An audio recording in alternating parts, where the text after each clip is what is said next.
crescente aumento no consumo de energia é uma grande preocupação mundial. Buscar alternativas para uma redução tem sido desafio de arquitetos, engenheiros e ambientalistas. Mas parece que o melhor caminho é começar pela nossa própria casa. Pensando nisso, um grupo de professores e alunos da UPF fez a avaliação da situação atual do consumo de recursos naturais nos prédios da UPF. O objetivo é propor algumas alternativas sustentáveis à universidade. Para falar sobre essa pesquisa, recebemos aqui no estúdio o professor mestre Marcos Antônio Frandoloso e também a professora doutora Luciana Londero Brandli. Antes de iniciarmos nossa conversa, acompanhe a reportagem produzida pelo Núcleo Experimental de Jornalismo da AGECOM, em parceria com a UPF-TV. O crescente aumento do consumo de energia é uma grande preocupação em todo o mundo. O Brasil é o 10º maior consumidor mundial, segundo pesquisa da Agência Internacional de Energia.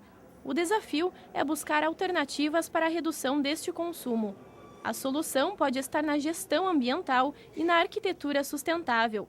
É disso que trata uma pesquisa que vem sendo realizada por professores e alunos da Faculdade de Arquitetura e Urbanismo, que propõe a adequação da estrutura dos campi da UPF de acordo com a sustentabilidade. Então a pesquisa está buscando entender como é que a universidade trabalha com a sustentabilidade no campus e também dentro dos edifícios. Então a gente avalia a relação entre o conforto e o consumo de energia que é gasto para que a situação de conforto seja atingida.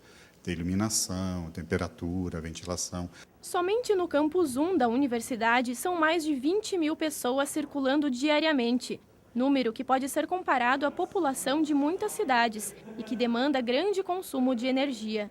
O consumo é muito grande, a conta de luz é muito grande, então tudo que puder reduzir de custo, né, com o consumo de energia e outros insumos, pode ser aplicado para outras coisas, melhoria dos prédios, para a contratação de professores, né, então para melhorar a qualidade de ensino também, né, não tendo que pagar a conta de luz e de água, né, muito melhor para a gente conseguir fazer esse planejamento também das atividades acadêmicas mesmo. Outra coisa que a gente fez também foi o acompanhamento dos equipamentos elétricos, né? Quanto que consome, quanto que a universidade como um todo consome de energia. Também acompanhamos a verificação em cada ambiente, em cada setor, quantos aparelhos que tem e quanto que eles consomem de energia. Desses dados foram tabelados. Também analisamos em conta o total da UPF de energia. Na primeira etapa da pesquisa, foram avaliados 2 prédios do campus com a utilização de um equipamento chamado Data Logger, que faz o registro de temperatura e umidade a cada 15 minutos. As informações permitiram fazer uma relação dos espaços internos e externos para poder estabelecer um padrão de conforto. A gente tem identificado que tem salas que chegam a 34, quase 40 graus, sendo que o limite de conforto está em torno dos 20, 22, depende da estação do ano. E para o frio também, a gente identifica salas que têm menos de 10 graus o dia inteiro, ou seja, a gente precisa ter calefação, as pessoas precisam estar vestidas, né? Às vezes é mais frio dentro dos espaços que os espaços externos. Então, os data loggers, a gente consegue fazer essa avaliação, né? Compara os dados, a temperatura e a umidade, com as temperaturas que são das temperaturas limites de conforto. A partir dos dados monitorados, a pesquisa já encontrou soluções práticas que vêm sendo aplicadas nas edificações do campus. Um exemplo é a utilização de brises, que tem o objetivo de amenizar os problemas causados pelo calor. É uma maneira de barrar a radiação solar e também proporcionar mais sombra à edificação da esquadria, né? E ela controla e faz uma redução significativa na quantidade tanto de iluminação quanto de calor que é transmitida para dentro da edificação. Porque a radiação solar que é transmitida, ela é convertida em calor dentro da edificação, né? E isso causa um desconforto ao usuário. Professor, nós ouvimos bastante na reportagem falar sobre recursos naturais, em especial associado à questão da energia. Mas não é só disso que a pesquisa trata, né? O que seriam recursos naturais no que diz respeito às edificações e ao uso da instituição? A pesquisa ela trabalha, a energia acaba sendo o foco, principalmente pela questão dos recursos financeiros que são investidos nisso. A universidade ou todas as instituições, elas gastam muito com as contas de energia. Então, esse é uma forma também de a gente conseguir puxar outros critérios também. Então, que entra as questões de água, poder utilizar água de chuva, por exemplo, em determinadas situações, toda o que a gente chama de envoltória, que são os edifícios, todos a parte de paredes e coberturas, etc., que possam trabalhar com a melhoria do conforto interno, e isso também depois vai, dentro do edifício, vai extrapolando também para o campus. Então, também a questão toda da energia no campus, a parte de mobilidade, como é que é toda a acessibilidade também. Então, entra esses critérios não só ambientais, mas também esses recursos acabam sendo também recursos humanos, recursos sociais, né, para a gente poder ter uma universidade dentro de um padrão que a gente chama de ecocampus, mais ou menos assim, né? Me chamou muito a atenção, e talvez tenha chamado a atenção do nosso telespectador também, quando vocês falam na reportagem da questão do conforto da pessoa. Ou seja, criar um campus ecologicamente sustentável não implica só em economizar, mas economizar proporcionando qualidade de vida, é isso? Exatamente. Como o professor Marcos falou, né, a gente não está preocupado só com a questão de energia, mas tem todos outros aspectos que estão envolvidos na nossa pesquisa, né? Então, a gente está preocupado, por exemplo, com o gerenciamento de resíduos sólidos, a gente está preocupado com a questão do transporte, né? Então, hoje o campus tem um problema de congestionamento, né? Então, por que a gente não usa carona? Por que a gente não usa mais o transporte público para vir que é uma questão mais sustentável e mais ecologicamente correta, né? Essas questões estão diretamente relacionadas à qualidade de vida do nosso estudante ou das pessoas que usam o campus. Quando a gente fala em edificação, em universidades com prédios sustentáveis, a gente sempre pensa no processo de construção do prédio. Mas, na verdade, a sustentabilidade ela é anterior e posterior a isso, professor?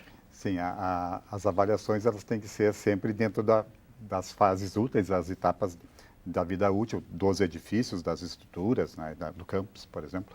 Aí então tem que haver um planejamento, então tem que fazer parte do planejamento, da construção e depois, principalmente, o grande consumo de energia, de recursos é na etapa de uso. E aí que é onde um prédio, uma edificação vai ficar 30, 40 anos ou muito mais, né? Então, o nosso campus é bastante recente, mas a vida útil dele vai ser muito longa. Então, todas as ações de planejamento, elas fazem parte também do pós-construção. Antes, durante e depois, principalmente depois, que é a etapa mais longa, né, da vida útil dos prédios e das estruturas, elas é posterior. Dá para entender por que se preocupar com isso e começar pela universidade, já que nós queremos ensinar, formar cidadãos preocupados com a questão da sustentabilidade, é preciso que a gente, como instituição, também adote medidas sustentáveis.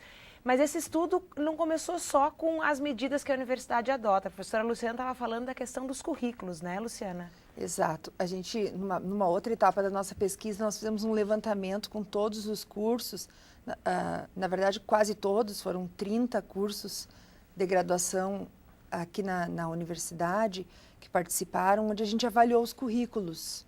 Fizemos, na verdade, várias perguntas, vários questionamentos sobre esses currículos para avaliar o nível de sustentabilidade ambiental, como os alunos estavam sendo formados. E aí a gente percebe assim que falta muita coisa, né? Então, porque na verdade a questão da sustentabilidade, ela é multidisciplinar ou interdisciplinar. Ela não precisa ser vista só lá na engenharia ambiental, só em cursos que são mais focados ou formadores. Ela tem que estar na formação de todo indivíduo, de todo profissional, porque todo ele vai ter um link, vai ter alguma coisa que tem que ter essa formação.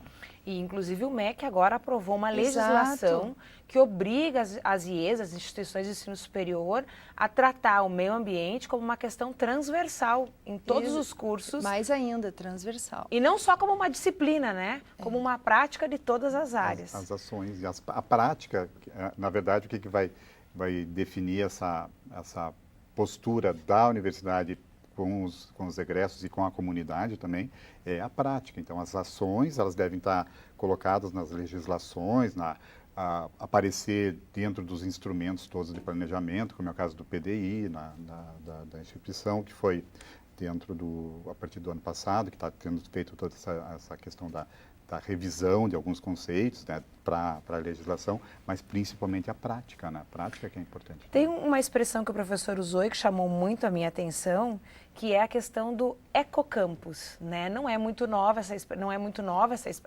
velha essa expressão, é nova, e ela anda circulando e ela diz respeito exatamente a quê? O que é um ecocampus? Dentro de algumas estratégias para reduzir, principalmente, sempre o motor é a questão econômica que vai definindo muitas coisas durante o panorama mundial, a partir do protocolo de Kyoto, onde os edifícios, as instalações físicas, elas têm que reduzir a emissão dos gases, e isso acaba sendo passado dos governos, principalmente europeus e norte-americanos, para todas as áreas, seja na educação, com as universidades, ou seja nas habitações, né? Então, todos os edifícios novos, eles têm que cumprir determinados critérios para reduzir realmente as emissões. Então, a partir dessas discussões e depois a sustentabilidade de uma forma mais aberta, não só ambiental, social também e cultural, esse grupo de universidades que tem discutido já nos últimos 20 anos, adota procedimentos, ações, então, que pode juntar as ações, as políticas com as práticas dentro especificamente dos campos. Por isso, o ecocampus, transformar talvez o campus em verdes, né? Verdes no sentido de ambientalmente corretos, também que tenha a questão toda do indivíduo respeitada, também não é só, a gente sempre acaba falando de sustentabilidade só na questão ambiental, mas toda a questão social, inclusão dos alunos, a questão de acessibilidade, PNEs, etc., também é uma questão que faz parte dessa. Então, o verde acaba sendo o verde, mas em todos os sentidos, verde no sentido ambiental, mas também social e cultural, e econômico, claro, né? Nosso bloco terminou, mas voltamos daqui a pouquinho com mais Universidade Aberta e falando um pouco mais sobre ecoeficiência.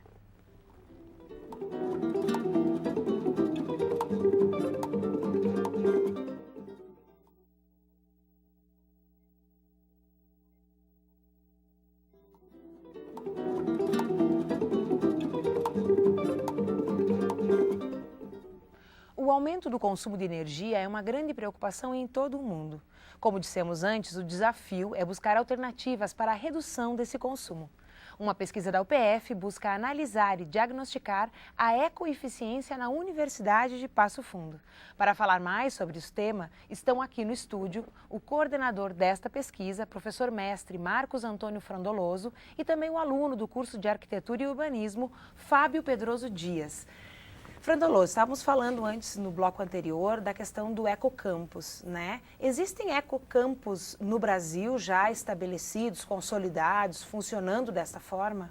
Uma das primeiras iniciativas, e até o momento a única instituição que tem um certificado de sistema de gestão ambiental, que é a ISO 14000, é a Universidade do Rio dos Sinos, a Unicinos. Eles têm um plano todo já bem encadeado desde, pelo menos, dos últimos 3 ou 4 anos, com os resultados já.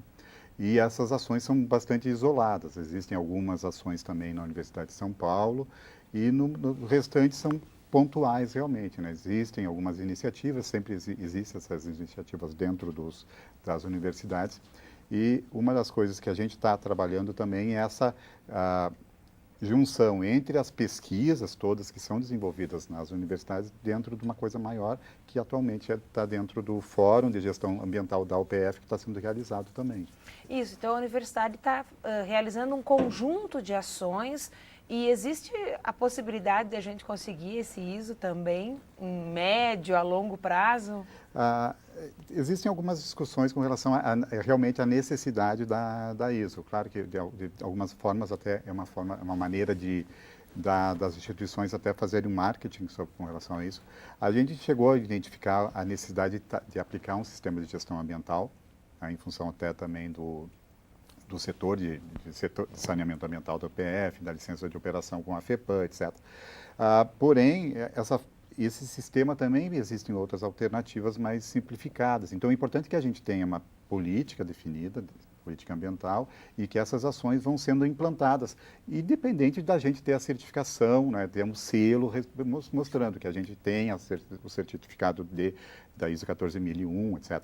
Mas o importante é que as ações sejam praticadas e essa discussão dentro da universidade como um todo. Então, a partir do CCTAN... E isso quer dizer, existem outros grupos envolvidos também realizando pesquisas nessa direção aqui na UPF. Exato. E agora, a partir do PDI, aprovado o ano passado para 2012, 2018, 2016, a universidade tomou isso como uma responsabilidade, então, de discutir. Estão sendo desenvolvidos ações para isso, que é o Fórum de Gestão Ambiental, que reúne todas as instituições, todas as unidades, coordenado pelo CCTAN, onde a gente tem uma participação.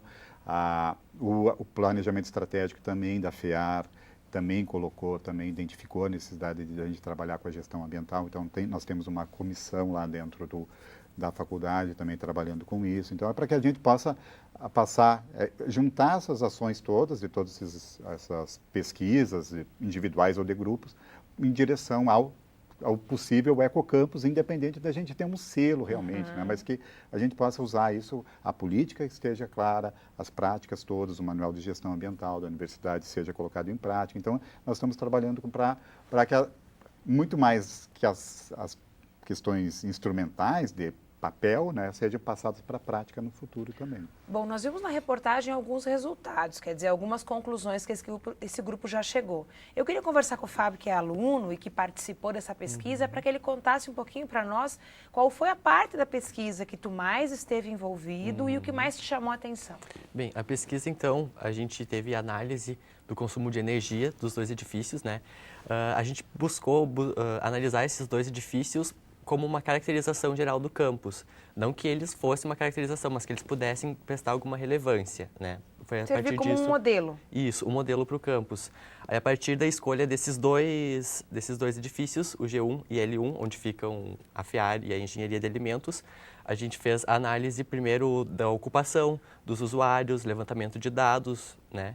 E depois toda a questão de quanto que o edifício consome de energia, cada setor, o que tem de aparelho disponível, e também a implementação dos aparelhos, os data loggers, a fim de verificar a temperatura interna e o controle da umidade. Aí a gente, pegando esses dados, a gente pôde ver e analisar através de médias e discussões quanto que tem de temperatura no ambiente interno. E, com isso, correlacionar o desconforto que isso gera ao usuário, né? Que às vezes nós chegamos a exemplos de horas que teve 41 graus dentro da edificação. De uma sala de aula. Uhum. Então, isso revela que, digamos, a falta de planejamento antes, numa etapa de projeto, não foi previsto que talvez situações assim poderiam acontecer. Ou, como, por exemplo, um arquiteto que tem domínio sobre o assunto, não revela preocupação em trazer ao projeto elementos que possam solucionar isso. Mas agora eu pergunto, tu encontrar 41 graus numa sala de aula mostra um calor excessivo. 10 graus, como apareceu na reportagem, também um calor, uma temperatura muito abaixo do que seria confortável. E isso implicaria em calefação, em alguma maneira de aquecer aquele ambiente. Como é que a gente pode aquecer o ambiente ou manter uma temperatura ideal sem consumir mais energia do que já se consome? Uma das coisas que a gente tem verificado é o isolamento térmico. Então, alguns edifícios ainda têm uma construção antiga. Então, os materiais que foram utilizados naquela época tinham um critério que era de redução de custos, mas a gente verifica, por exemplo, que não pode a gente ter mais edifícios com um forro de isopor. Né? Então, todo o calor que entra pela cobertura vai para dentro do espaço da sala de aula, dos espaços administrativos, que a gente também está fazendo controle. Os materiais devem ter o desenho das esquadrias, das janelas. Não pode entrar frio, não pode sair calor interno dentro no inverno. Então, pode ser reduzido, não é necessário que a gente use calefação. Ar-condicionado. Ar-condicionado. Não é necessário. A nossa ideia é que a gente possa discutir o uso do ar-condicionado dentro desse espaço.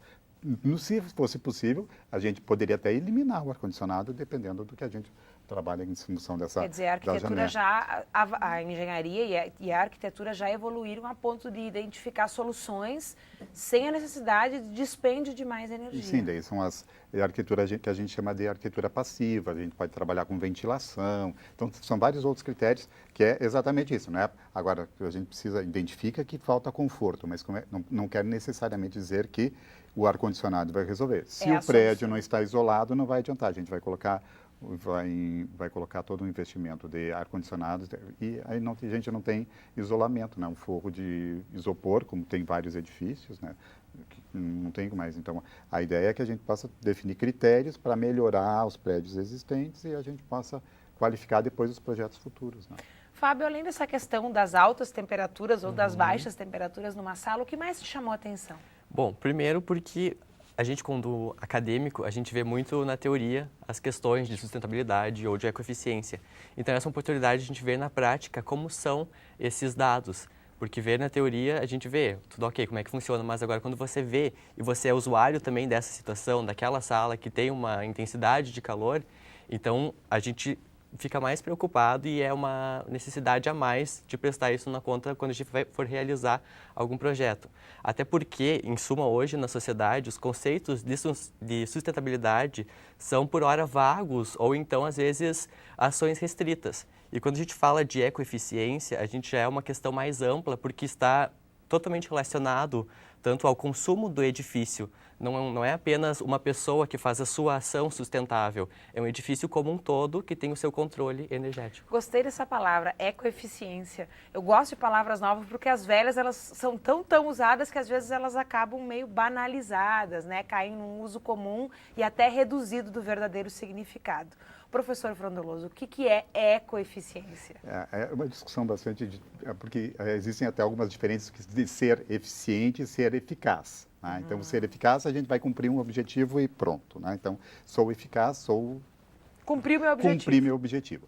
A eficiência já diz que esses objetivos eles devem ser cumpridos de uma forma que garanta, nesse caso da ecoeficiência, a minimização dos impactos ambientais, a relação com as questões sociais também. Então, a ecoeficiência significa mais ou menos a gente conseguir fazer um espaço de qualidade ou um serviço de qualidade, também isso pode ser aplicado também a serviços, consumindo menos, gastando menos. Né? Então, uma questão bem que é um mote bem fácil da gente conseguir trabalhar com isso, que é gastar. Então, se a gente gastar menos, a gente vai conseguir melhorar a qualidade dos espaços, melhorar a qualidade do ensino, né, com relação dentro da universidade. Então, a gente pode fazer mais com menos. Né? Não só se cumprir o objetivo, mas ainda ir além de se cumprir só o objetivo de ser eficaz. Né? Então, ser realmente eficiente. Eu né? li na internet, pesquisando a respeito do ecocampus e da ecoeficiência, que foram coisas que me chamaram a atenção, porque são novidades para a gente que é leigo, né?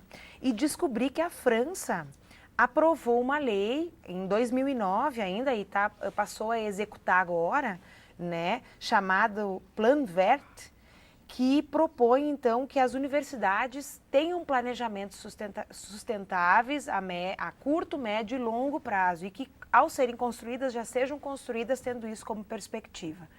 Existe alguma possibilidade de nós termos algo parecido no Brasil? Existe alguma discussão que leve para esse caminho? Discussões existem, porque, inclusive, a gente faz parte, o nosso grupo de pesquisa faz parte de um grupo mundial que trabalha. Existem congressos mundiais em torno de 2 anos, onde a gente sempre participa, que tem essa discussão e nesses espaços sempre existem brasileiros, universidades brasileiras também.